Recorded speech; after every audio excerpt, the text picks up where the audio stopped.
Ecuador, la triste audacia de volver al futuro. Por el Dr. Francisco Herrera Arauz para www.ecuadorinmediato.com.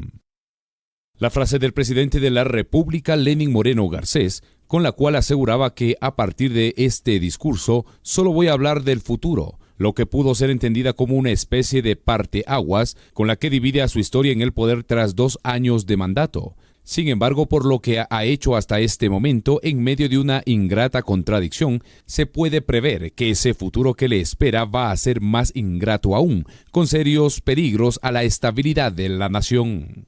La anécdota se cuenta con el ejemplo dado en la famosa película de Steven Spielberg, Volver al Futuro, del año de 1985, en la cual el profesor Emmett Brown le grita al joven Martin McFly que no haga nada que pueda cambiar el futuro, porque la historia ya ha sido vivida.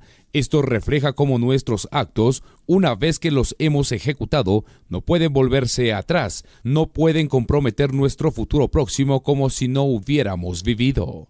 El discurso del presidente Lenín Moreno Garcés este 24 de mayo del 2019, para rendir cuentas ante la Asamblea Nacional por sus 730 días de ejercer como presidente de Ecuador, partieron con esa promesa del mandatario: voy a hablar solo del futuro. Entendido en el momento que vive la nación, el mensaje puede ser una especie de escudo para proteger todo lo que hasta aquí ha hecho y aspira a que la nación se adapte a su comportamiento, de él y de la clase política ecuatoriana, para que sea perdonado y con ello se le deje trabajar en los siguientes 2 años que le faltan. En resumen de los actos de este tiempo de gobierno del presidente Lenín Moreno, no pudo reflejar ni de lejos lo que había hecho, y menos atisbar lo que se viene en los próximos días, sea por incapacidad manifiesta o por un fingimiento de ignorancia para que la misma se extienda en forma colectiva. Citar cifras que inmediatamente fueron controvertidas en las redes sociales por considerarlas falsas o asumir como propias las obras o procesos en los que no tenían ni autoría ni participación, aumentaron la molestia del inmenso público que lo apreció en la pantalla de la televisión, ya que evidentemente no fueron parte de los invitados a aplaudir. Si se mira lo pasado en lo político, lo más destacado del presidente Moreno es el llamado a la transición, proceso con el cual quiso satisfacer a la oposición de derecha que justificó el asalto al poder con el pretexto de acabar con la dictadura del correísmo. Pero, para llegar a ello, el mandatario convocó a un diálogo a todos quienes lo cuestionaban y se los ganó con ofertas de venganza contra Correa y su gobierno, desatando una ola de odio político con la que ha gobernado estos 2 años. Para consolidar la toma del poder, llamó a una consulta popular ilegal, con el apoyo de magistrados incompetentes y consejeros electorales cómplices, que se sumaron en coro para conformar un consejo transitorio, al que usaron la imagen del anciano Julio César Trujillo para generar un proceso de desinstitucionalización de grave daño para la nación. Es desastroso mirar cómo ha quedado el Estado ecuatoriano luego de los 2 años de la temida transición, sin instituciones confiables, sin respeto por las leyes, sin nombramientos legales. Los 2 años han dejado a Ecuador sin justicia, forjando procesos, encarcelando a sus gentes a las que les tomó odio por haber votado por él, y mantener presos sin pruebas a su propio binomio como Jorge Glass, escudándose en siniestros y provocando destrucción de vidas y honras. La transición no fue sino una disputa de cargos y empleos, de contratos y negocios de un grupo de gente codiciosa del poder, los que en buen modo, como perros con hambre, según la definición de León Febres, anduvieron con hambre de empleos, de cargos, de honores, o todo lo que no se pudo lograr en el régimen anterior. Es un vergonzoso reparto de nombramientos a dedo, entregados a personas equivocadas, que se hicieron del poder como ex enemigos de Moreno y pronto se convirtieron en los amigotes del régimen, o a magistrados mediocres de A14, por concursos con trampa para poner a gente con notas de 10 sobre 20 como reflejo de honestidad. Nada bueno ha salido de ahí, y menos podrá esperarse a futuro. Como si no faltase nada, ha logrado hacerse de un puestito como ministras o ministros de un gabinete con gente rencorosa que ayer nomás gritaba por la mujer, contra la criminalización de la protesta social o por el lenguaje duro del expresidente Rafael Correa. Hoy son eso y peor. permiten que la policía ecuatoriana de manera cobarde patee a una mujer por querer rescatar la bandera nacional. Persiguen a los correístas como sus enemigos con saña o miseria tras haberse hecho de esos cargos que los han usurpado políticamente, y provocan daños en la libertad de expresión, denunciando a medios electrónicos como Ecuador Inmediato, cierran espacios alternativos en redes sociales, persiguen periodistas y se llenan la boca de aires de libertad de forma miserable. Eso y más han hecho estos 2 años. Eso queda en el pasado.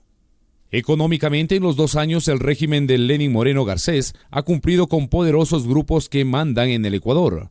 Es a ellos a los que les ha dado todo. Ha cumplido y satisfecho sus afanes de imponer un modelo económico liberal. Accedió a unirse a un acuerdo con el FMI, pese a sus costosas consecuencias para todo el país, con incrementos de costos en combustibles, en los servicios básicos, en las tarifas de telefonía, afectando seriamente a los costos sociales. Se perdonaron deudas y tributos por más de 4.500 millones de dólares.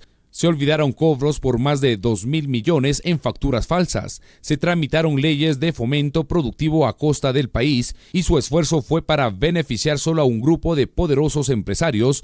Mientras tanto, han quedado afectados los medianos y pequeños industriales, emprendedores, quitándole las compras públicas y fingir olvido del campo agrícola.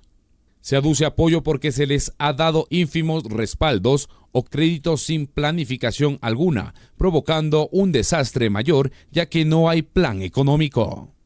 Se escuchó patético el llamado del presidente Moreno. No lo piensen más empresarios honestos, no hay excusa para dejar de invertir en Ecuador.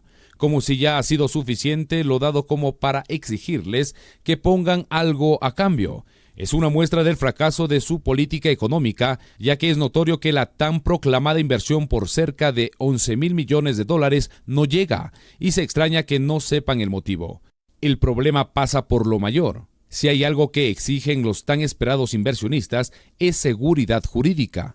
Más, si tienen un gobierno que violente el esquema legal para destruir lo anterior, que no respeta las leyes, que forja procesos sin pruebas para perseguir a sus propios, que impone un proceso transitorio que destruye la confianza en las instituciones y, para colmo de los males, tiene un contralor como Pablo Celi autosentado a la brava, que le torpedea el manejo de la deuda externa con los tenedores de papeles nombrados como veedores, que dejan insoletas la credibilidad en los mercados externos y que destruye la contratación con procesos sin sustento, dejando en ridículo el control de cuentas que deberá ser nulitado a futuro. Digo, ¿cómo quieren garantizar las inversiones con tanta ilegalidad de estos 2 años?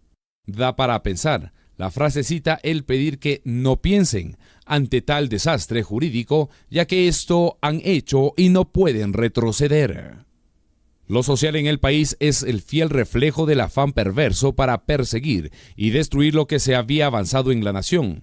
Tras 2 años de ejercicio, solo se quejan de lo heredado, ya que no se registra un solo avance en salud, en bienestar, en vialidad, en desarrollo comunitario. Vuelven los desastres en los hospitales, las colas en los servicios públicos, la educación regresa a lo unidocente, los derechos de los trabajadores se amenazan a ser disminuidos, la seguridad social se la quiere destruir en forma perversa, se anuncia el incremento de los aportes, el aumento de los años de jubilación y el sistema público colapsa ante tanta ruindad.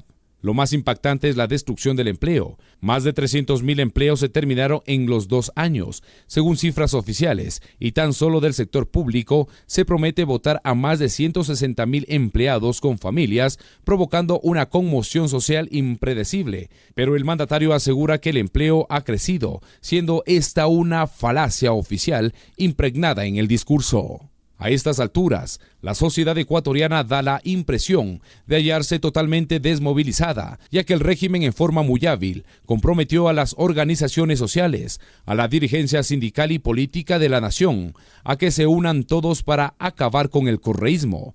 Todos lo hicieron. Todos gritaron al viento sus resentimientos y se comprometieron junto al presidente Moreno Garcés a luchar contra Correa.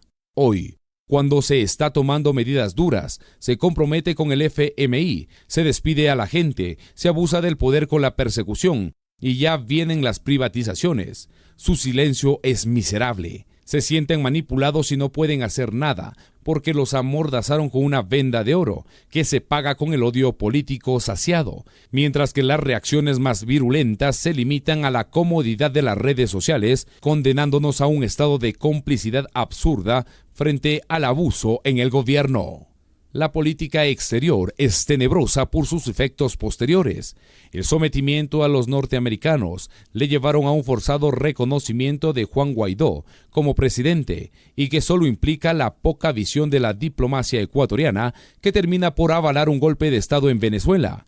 Mientras tanto, la entrega de Julian Assange a manos de sus perseguidores suma día a día los temores de que será entregado a la pena capital en los Estados Unidos y que le costará la vida al activista australiano, traicionando el derecho de asilo y que le marca como una nación que no respeta el derecho internacional. El estado de la democracia de Ecuador puede ser considerado como un absurdo. A estas alturas, tras los 2 años, al gobierno se lo sigue teniendo como contradictorio en su totalidad. Su diálogo para lograr gobernabilidad le llevó a destruir su nivel de apoyo político en las bases de Alianza País, partido al que dividió al punto extremo que al momento ha desaparecido electoralmente. Luego, se ha revelado un pacto progresivo con fuerzas políticas que se han unido para gobernar con Moreno Garcés en una entrega sistemática a la derecha política ecuatoriana. Así, empezaron sus alianzas con el roldosismo como un reparto desconocido, luego pasaron a unificarse con el Partido Social Cristiano, con el exalcalde Jaime Nebot como adlátere y con el que habían tenido acuerdos desde la campaña que hoy les mantiene firmes en la legislatura. El paso siguiente fue unirse con Ruptura de los 25, que puso ministra de Gobierno a María Paula Romo, secretario influyente en Juan Sebastián Roldán, y un extraño aliado como Santiago Cuesta, al que se le encargó las privatizaciones. Pero esto no fue suficiente. En los últimos días se confirmó que la principal fuerza cuestionadora, que siempre acusó de fraude a Moreno, es a Escreo y Guillermo Lasso, los que hoy hacen un cogobierno con un pacto como el morenismo desde la legislatura y que les entrega la vicepresidencia en Patricio Donoso. Si se mira a todo esto, que el gabinete actual está integrado por una sola tendencia de perdedores de las elecciones del 2017, no hay duda. El gobierno de Lenín Moreno Garcés es un régimen entregado a la extrema derecha consolidada y poderosa que le arrebató el poder a la revolución ciudadana a punta de traiciones y miserias que no enorgullecen a nadie. Si se busca una explicación a tales uniones, da la impresión de que tenemos un presidente chantajeado políticamente, al que al parecer algunos sectores usan cierta información de presumible corrupción proveniente de los denominados INA Papers, con la cual podrían haber forzado al mandatario a que actúe en su favor y en contra de Correa para destruir a su poderoso enemigo. Lo de la lucha contra la corrupción, al grito de Lenín Moreno, se lo llevaron todo, se ha estrellado muy duramente con estas acusaciones que implica a su círculo familiar cercano y que ahora se indica a todo el esquema político montado en la justicia, en la legislatura, en la transición y en la fiscalía, como en las cortes, ya que se teme impunidad para el mandatario y complicidad de sus aliados políticos que dan la impresión de encubrir antes que combatir. ¡Qué desastre! Si se mira las cifras de popularidad, aceptación y credibilidad del presidente Lenín Moreno Garcés tras 2 años del mandato, a mayo del 2019, se vuelve crítico ver que no rebasan el 20% de lo favorable, mientras que un 80% no le cree, no acepta su gestión y no valora sus palabras. Le quedan 2 años de gestión, en una nación extremadamente crítica y dura, ante lo cual uno se pregunta, ¿cómo va a gobernar a futuro si su imagen decae más y más? La peor muestra de un gobierno débil es que no tiene rumbo y no sabe a dónde lleva a sus gobernados. Al final, el régimen del presidente Moreno Garcés no puede volver al futuro sin pagar todos los errores y traiciones cometidas a la fecha. No puede negar su historia y no puede cambiarla sin que no se afecte a lo que puede hacer enseguida. ¿Será que se aplica lo del refrán popular? Hablemos de tu futuro, porque de tu pasado mejor ni hablemos. ¿Aprendió la lección de la película El presidente y su gobierno? ¿Quién sabe?